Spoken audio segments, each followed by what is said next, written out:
Hello बच्चों, let's read the question. The question says for tuning radio for various station we change the capacitance of an air capacitor. In order to tune the radio with a high frequency station, whether the moving plate of a variable capacitor will have to taken inside the stationary plate or outside them.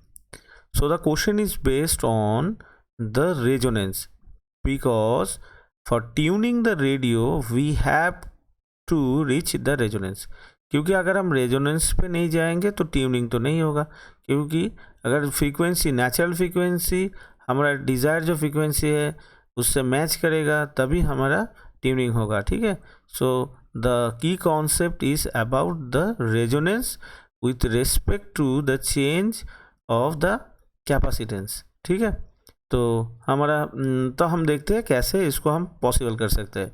तो हम resonance frequency को क्या जानते हैं ना, F equals to 2π√/LC। हम तो frequency हम तो कैपेसिटेंस को चेंज कर रहे हैं तो एल को हम मान लेते हैं कांस्टेंट।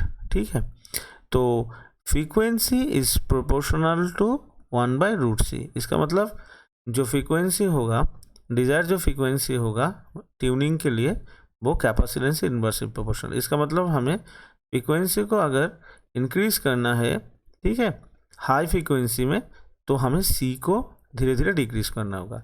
अभी हम देखते हैं पैरेलल प्लेट कैपेसिटर का जो सी है वो क्या होगा। पैरेलल प्लेट कैपेसिटर का ε0 A K/A/D, इसको हम लिख लेते हैं।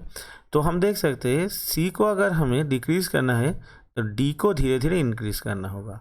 ठीक है, तो ये अगर हमारा पैरेलल प्लेट कैपेसिटर हो गया तो इसके अंदर जो प्लेट है, प्लेट को हम अंदर की तरफ अगर ले आते हैं तो क्या होगा, जो डिस्टेंस है वो डिस्टेंस, देखो ये जो डिस्टेंस है अगर हम इसका थिकनेस मान लेते ऐसा है तो ये जो डी है इसका थिकनेस घट जाएगा।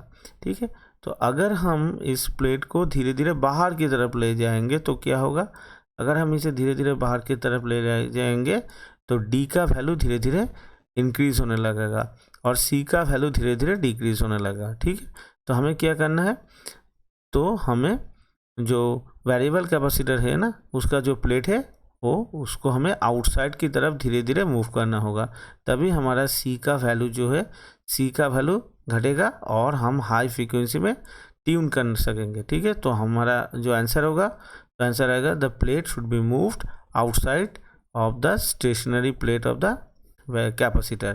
Okay, hope you all understood it well. Best of luck. Thank you.